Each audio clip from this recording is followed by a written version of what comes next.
Hello students, आपने twelfth कर लिया होगा।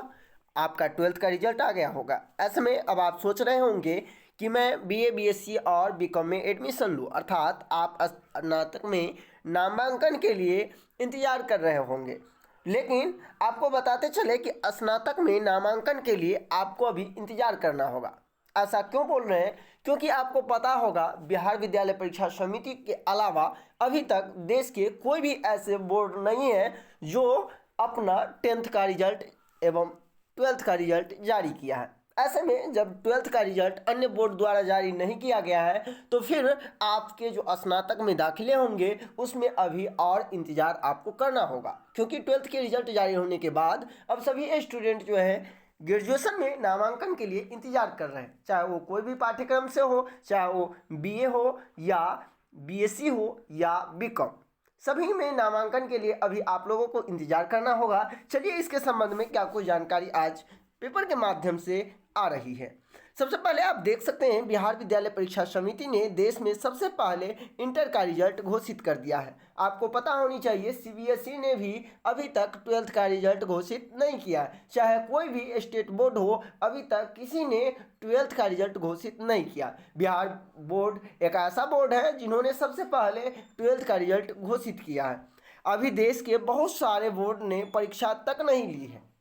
ऐसी स्थिति में बिहार विद्यालय परीक्षा समिति ने इंटर का पहले रिजल्ट घोषित करने के बाद भी छात्रों को स्नातक में नामांकन के लिए अभी इंतजार करना होगा। यानी आप समझ गए होंगे कि बहुत सारे ऐसे बोर्ड हैं जो अभी तक परीक्षा भी नहीं ली है। ऐसे में जब बिहार विद्यालय परीक्षा समिति परीक्षा कंडक्ट कर लेती है और रिजल्ट भी जारी कर देते हैं तो क्या स्नातक में दाखिले के लिए वो आवेदन लेना प्रारंभ कर देंगे? तो ऐसा बिल्कुल नहीं है। जब तक और भी कई बोर्ड जो हैं जारी न कर दे अपना रिजल्ट, तब तक स्नातक में आपको नामांकन करने के लिए इंतजार करना होगा। एक समय की बात है जब बिहार विद्यालय परीक्षा समिति के स्टूडेंट को बहुत सारे जगहों पर नामांकन के लिए, दाखिला लेने के लिए अपना नामांकन छोड़ना पड़ता था, क्योंकि बिहार विद्यालय परीक्षा समिति रिजल्ट देने के मामले में सबसे पीछे थे। लेकिन आज बिहार की स्थिति ये है कि इंटर की रिजल्ट देने में बिहार सबसे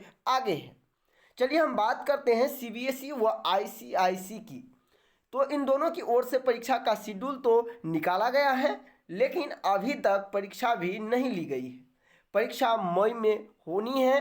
कम से कम 1 महीने से अधिक रिजल्ट जारी होने में लगेगा। यानी आप समझ सकते हैं यदि इसकी परीक्षा मई में होगी आईसीआईसी बोर्ड की और सीबीएसई बोर्ड की, तो इसका रिजल्ट जून तक आएगा। इसके बाद ही नामांकन संभव है। यानी आप कह सकते हैं यदि आपकी नामांकन प्रक्रिया की बात की जाए तो मई के बाद ही आपका नामांकन प्रारंभ होगा। ऐसे में बिहार विद्यालय परीक्षा समिति के द्वारा जो भी ट्वेल्थ के स्टूडेंट परीक्षा में पास किए हैं उन्हें काफ़ी समय तक इंतजार करना होगा।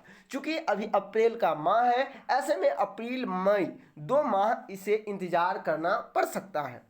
चलिए हम बताते हैं कि इसके बाद ही उनका नामांकन होगा। ऐसी स्थिति में कम से कम 2 महीने का समय लगेगा। यानी 2 महीने में आप अपना किसी अन्य चीज़ के बारे में जानकारी कहीं से भी ले सकते हैं, कहीं भी किसी चीज़ के बारे में अनुभव अपना हासिल कर सकते हैं, क्योंकि आपके पास अभी 2 महीने का समय है।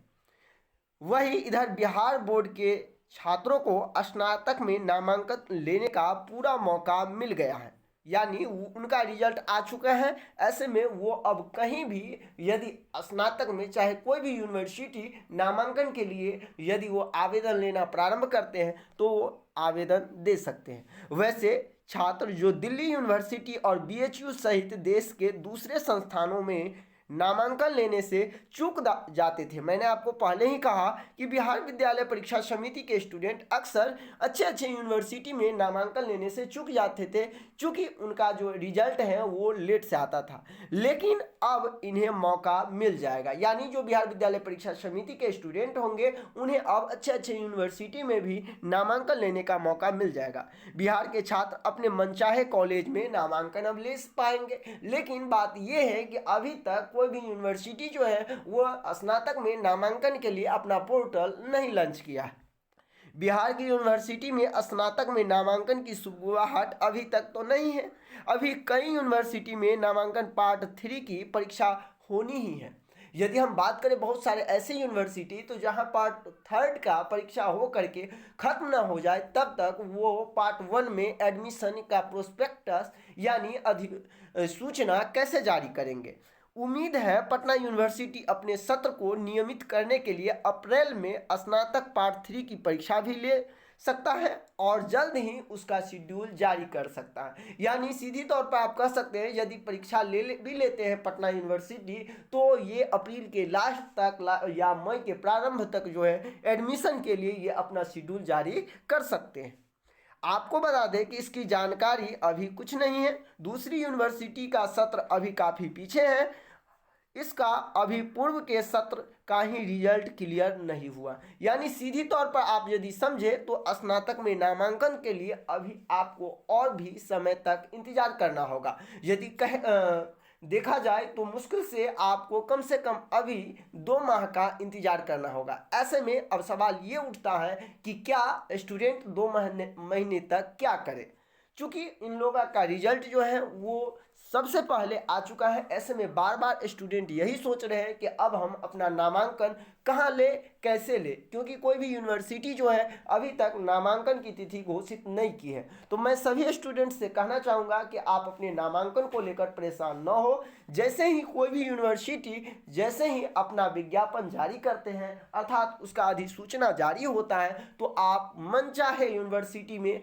अपना आवेदन दे सकते हैं। चूँकि आपका रिजल्ट भारत में सभी बोर्डों की अपेक्षा सबसे पहले जारी हो चुका है, इसीलिए आपको किसी भी तरह की परेशानी नहीं होना चाहिए। वैसे आपको जानकारी के लिए हम इस चैनल के माध्यम से सारी अपडेट देते रहेंगे कि कब कौन सी यूनिवर्सिटी जो है वो अपना अधिसूचना जारी करते हैं। तो यदि आप चैनल पे नए हैं तो चैनल को सब्सक्राइब आप अवश्य कर लेंगे, जिससे कि हर तरह की एजुकेशनल इन्फॉर्मेशन आपको सबसे पहले मिलती रहे।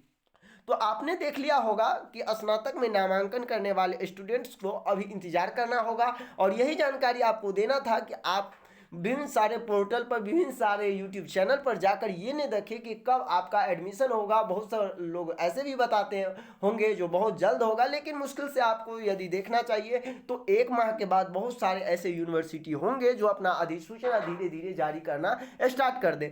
यदि हम बात करें ललित नारायण मिथिला विश्वविद्यालय की, क्योंकि बहुत सारे लोग जो बिहार के स्टूडेंट होंगे वो बिहार के जो यूनिवर्सिटी हैं उनके बारे में तो आपको बता दें बिहार की कोई भी यूनिवर्सिटी अभी तक इंटर के बाद यानी ग्रेजुएशन में दाखिला के लिए कोई भी अधिसूचना जारी नहीं किया है। इनकी अधिसूचना जारी होते ही सबसे पहले इस चैनल के माध्यम से आपको बता दिया जाएगा, यहाँ पूरे प्रोसेस आपको बताया जाएगा कि आप कैसे ग्रेजुएशन में एडमिशन ले पाएंगे। ग्रेजुएशन में या कोई भी फैकल्टी में आप एडमिशन लेने के बाद आप किस चीज़ में ले, 12th के बाद आपको क्या करना चाहिए, इससे संबंधित एक महत्वपूर्ण जानकारी के लिए इस वीडियो के नीचे लिंक दिया गया है। उस वीडियो को जाकर के आप देखें कि 12th के बाद आपको क्या करना चाहिए। बहुत ही अच्छा वीडियो है, आप उसे जाकर के वॉच करें। मिलते हैं नेक्स्ट वीडियो में कुछ नई जानकारी के लिए, तब तक के लिए